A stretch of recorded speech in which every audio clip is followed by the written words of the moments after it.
Samajwadi party के स्वामी प्रसाद मौर्य जी उन्होंने अपने पद से इस्तीफा दिया है और उन्होंने कहा है कि जो मैं बयान देता हूँ उसको पार्टी मुझे बयान बता देती है और जबकि और लोग बयान देते हैं वो पार्टी का बयान। ये इस संबंध में मैं प्रेस को कह चुका हूँ, ये पार्टी के अपने अंदर की बात है और इसके समाधान भी निकाल लेंगे। पर लंबी पार्टी नाराज दिख रही है।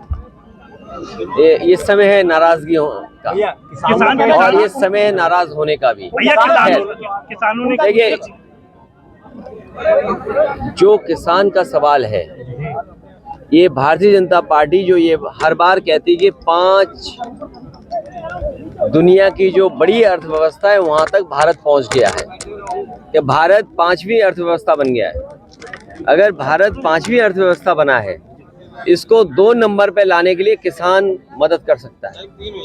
किसान यही मांग कर रहा है कि कानूनी अधिकार मिले उसको और उसकी एमएसपी के लिए कानून बने।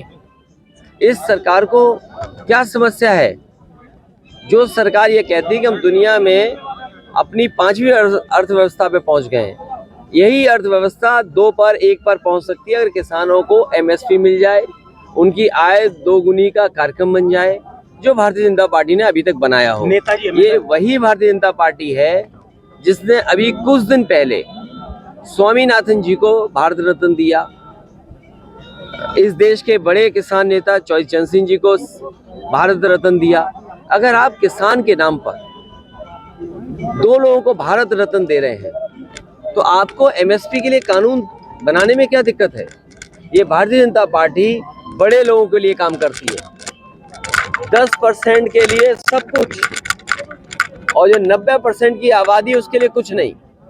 यही भारतीय जनता पार्टी का काम करने का तरीका है। नेताजी हमेशा कहते थे कि जितना पाकिस्तान से खतरा नहीं है उससे ज्यादा चीन से खतरा है। तुम्हें कौन सा देश याद आ गया?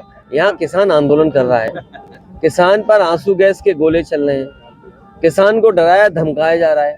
ये किसान को कानूनी एमएसपी मिले उसके लिए कानून बने। यहाँ जितने किसान हैं और आप में से सब लोग ये महसूस कर सकते हैं कि किसान की आय बढ़ेगी तो हमारी अर्थव्यवस्था और बढ़ेगी आगे। अगर 5वें नंबर से दूसरे नंबर 1 नंबर पे लाना चाहते हैं तो सरकार को किसान की आय 2 गुनी कर दें, अपने आप 2 नंबर और 1 नंबर पे अर्थव्यवस्था भारत की पहुंच जाएगी। भैया, आपने अपना प्रत्याशी घोषित कर दिया है, यहाँ से डिम्पल यादव जी, भाजपा अभी तक नहीं कर पाई है, क्या समझा जाए? देखिए, भाजपा तिगड़मबाज पार्टी है। भाजपा दूसरों को धोखा देने वाली पार्टी है। भाजपा से कोई ईमानदारी की उम्मीद मत करना।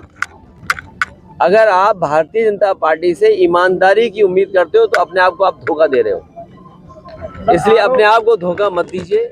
भारतीय जनता पार्टी से आप कोई उम्मीद नहीं कर सकते।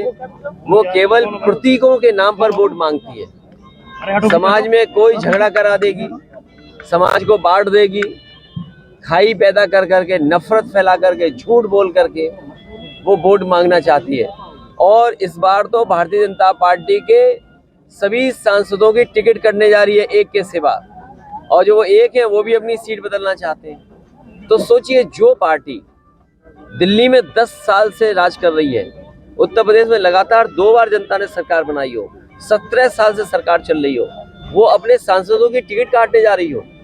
इनके मंत्री, इनके विधायक जमीन कब्जा के अलावा कोई काम नहीं कर रहे हैं। किसी भी मंत्री के बारे में आप जानकारी कर लें, वो जो कीमती जमीन होगी उसको कब्जा कर रहे होंगे, या कब्जा कराने में वहाँ कहीं ना कहीं रास्ता निकाल रहे होंगे, अधिकारियों पे दबाव बना रहे होंगे। अगर ये बात सही नहीं है तो आप बताओ हमें। हमने तो सदन में कहा कि अगर ये चाहते हैं और ईमानदार बनते हैं तो सार्वजनिक क्यों नहीं करते रजिस्ट्रियाँ? आप रजिस्ट्रियाँ सार्वजनिक करिए, अयोध्या की कर दो, गोरखपुर की कर दो, लखनऊ की कर दो, मैनपुरी की कर दो, इटावा की कर दो, आगरा की कर दो, तो आपको पता लग जाएगा कौन सबसे बड़ा भूमाफिया है। भारतीय जनता पार्टी से बड़ा भूमाफिया कोई नहीं है। भाजपा कह रही है कि एक भी सीट नहीं जीतेगी, जबकि मैनपुरी भी हारेंगे। ये तो अच्छी बात कह रहे हैं। मैंने तो सुना है कि यहाँ नाम जाने कहाँ से आ रहे हैं।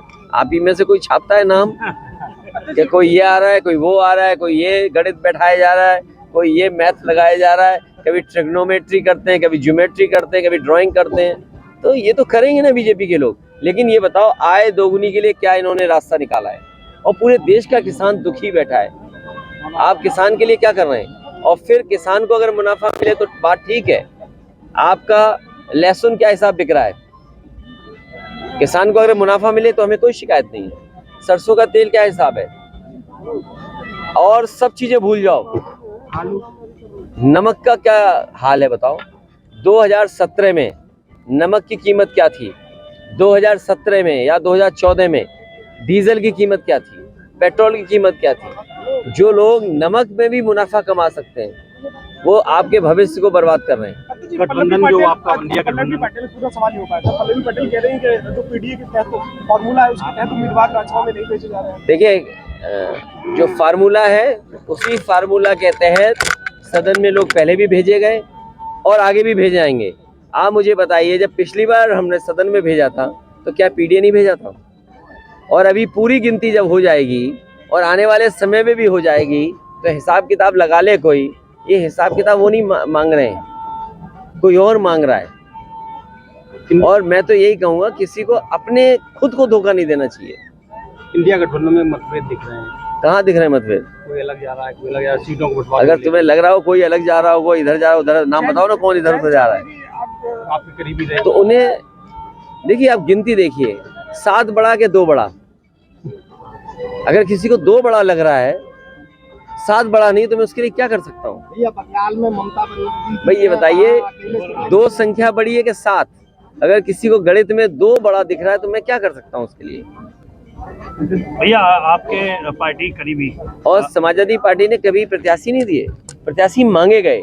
और जिन प्रत्याशियों को मांगा गया है, आप पता उनसे मांगा गया नहीं मांगा गया। आपके तो जर्नलिस्ट हैं, आपके साथी हर जगह हैं।